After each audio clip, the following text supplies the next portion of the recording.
Hello students, आज हम करने जा रहे हैं क्लास 11th का एक important topic that is accounting equation. अब अकाउंटिंग इक्वेशन क्या होती है? अकाउंटिंग इक्वेशन है asset is equal to liability plus capital. Assets is equal to liability plus capital. Asset का मीनिंग आपको पता है, लायबिलिटी क्या होती है, कैपिटल क्या होती है, ये आपका मीनिंग आपको क्लियर है। तो इसमें अकाउंटिंग इक्वेशन में ये ड्युअलिटी कॉन्सेप्ट के ऊपर बेस्ड है, that is every transaction has dual effect. Her transaction के दो इफेक्ट होते हैं।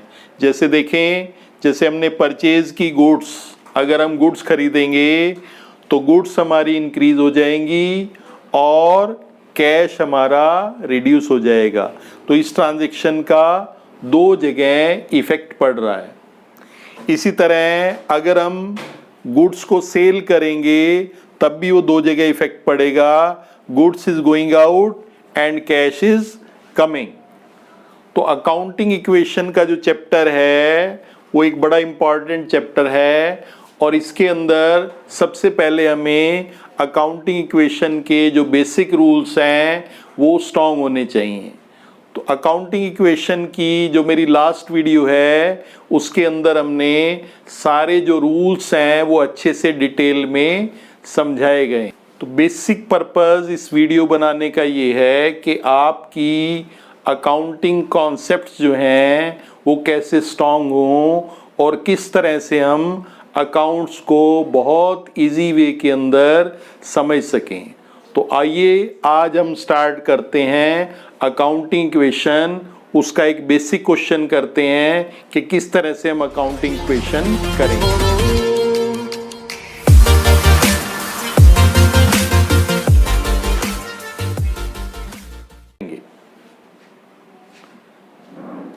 देखो स्टूडेंट्स, ये मैंने एक क्वेश्चन लिया है, बेसिक क्वेश्चन है अकाउंटिंग इक्वेशन का। पहली ट्रांजैक्शन है स्टार्टेड बिजनेस विद कैश। हमने 50,000 से बिजनेस स्टार्ट किया। सेकंड ट्रांजैक्शन है परचेज गुड्स फॉर कैश।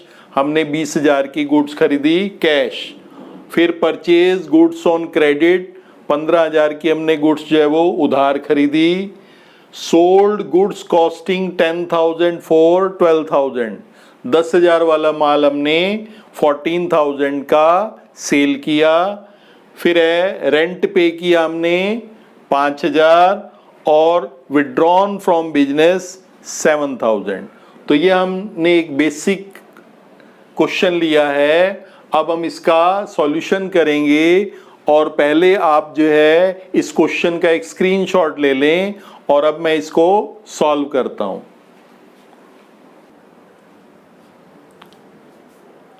देखिए स्टूडेंट्स, ये मैंने फॉर्मेट ड्रॉ किया है। यहाँ पर सीरियल नंबर, यहाँ पर लिखते हैं ट्रांजैक्शन और अकाउंटिंग इक्वेशन है asset is equal to liability plus capital. तो सबसे पहले स्टार्ट करते हैं।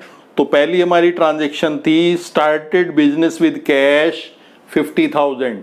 50,000 से हमने बिजनेस स्टार्ट किया।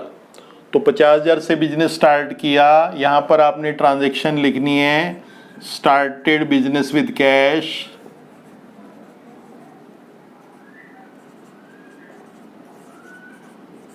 50,000। तो यहाँ पर एसेट में कॉलम ड्रॉ करेंगे दैट इज कैश।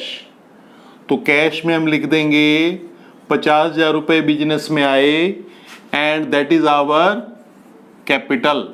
ये हमारी कैपिटल है। कैश 50,000 आया, दैट इज आवर कैपिटल। तो हर ट्रांजैक्शन के बाद आपको एक लाइन ड्रॉ करनी है। तो यहाँ पर न्यू इक्वेशन आ गई। New equation is 50,000 is equal to 50,000। अब मैं यहाँ पर ट्रांजैक्शन नहीं लिख रहा हूँ, आपको फॉर्मेट समझा दिया मैंने। यहाँ पर आपको ट्रांजैक्शन लिखनी है। Now I am writing the only transaction.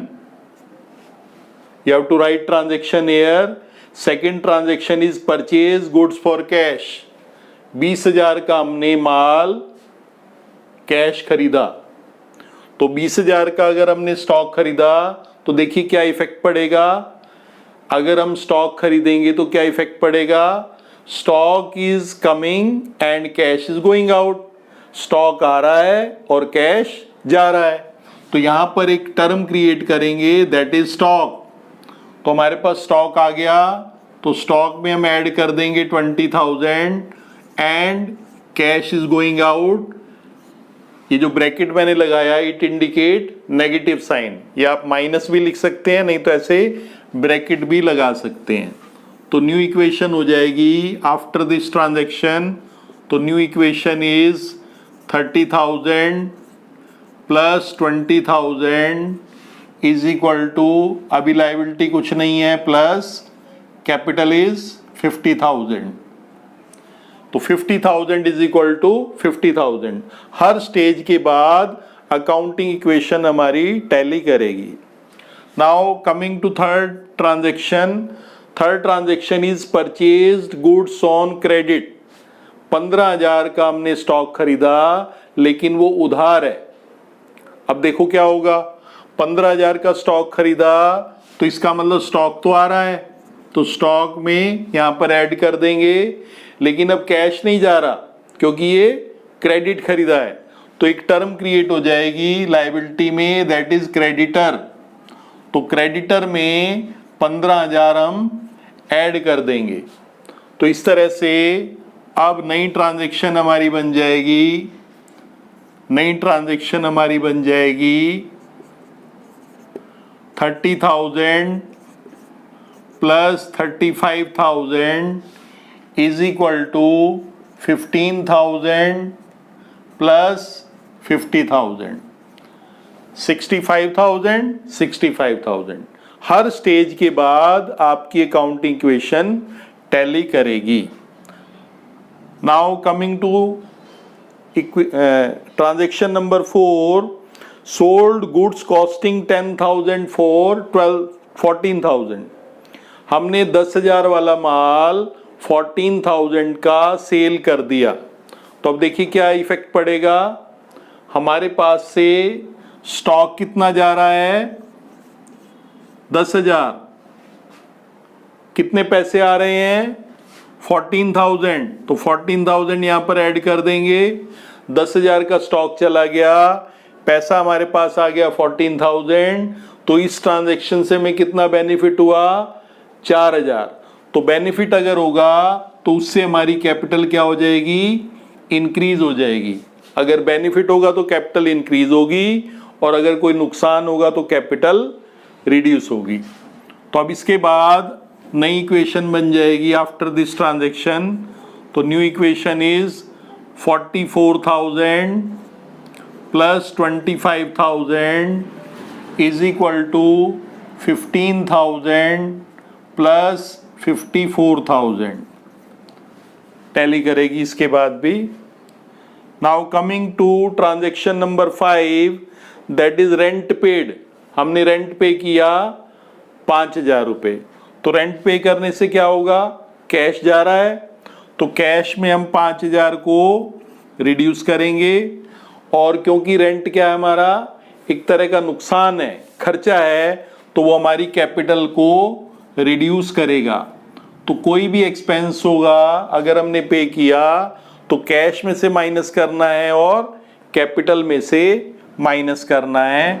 तो इसके बाद हमारी नई ट्रांजैक्शन बन जाएगी न्यू इक्वेशन। तो new equation is 39,000 plus 25,000 is equal to 15,000 plus 49,000 that is 64,000 both sides, 64,000 both side. And last transaction was withdrawn from business 7,000. Business से हमने 7,000 रुपये निकाले, बिजनेस से हमने 7,000 रुपये निकाले हैं बिजनेसमैन ने पर्सनल यूज़ के लिए। तो यहाँ पर कैश में से 7,000 माइनस करेंगे और कैपिटल भी माइनस करेंगे, क्योंकि वो पर्सनल यूज़ के लिए पैसा जब निकालेगा तो उसकी कैपिटल रिड्यूस हो जाएगी और इसके बाद हमारी नई ट्रांजैक्शन आ जाएगी, न्यू इक्वेशन आ जाएगी 32,000 plus 25,000 is equal to 15,000 plus 42,000। तो इस तरह से 57,000 इज इक्वल टू 57,000। तो हर स्टेज पर हमारी अकाउंटिंग इक्वेशन टैली करेगी। तो ये था हमारा अकाउंटिंग इक्वेशन का बेसिक क्वेश्चन और ये क्वेश्चन आपको अच्छे से समझ आ गया होगा और नेक्स्ट वीडियो के अंदर हम इससे कुछ एडवांस क्वेश्चन करेंगे।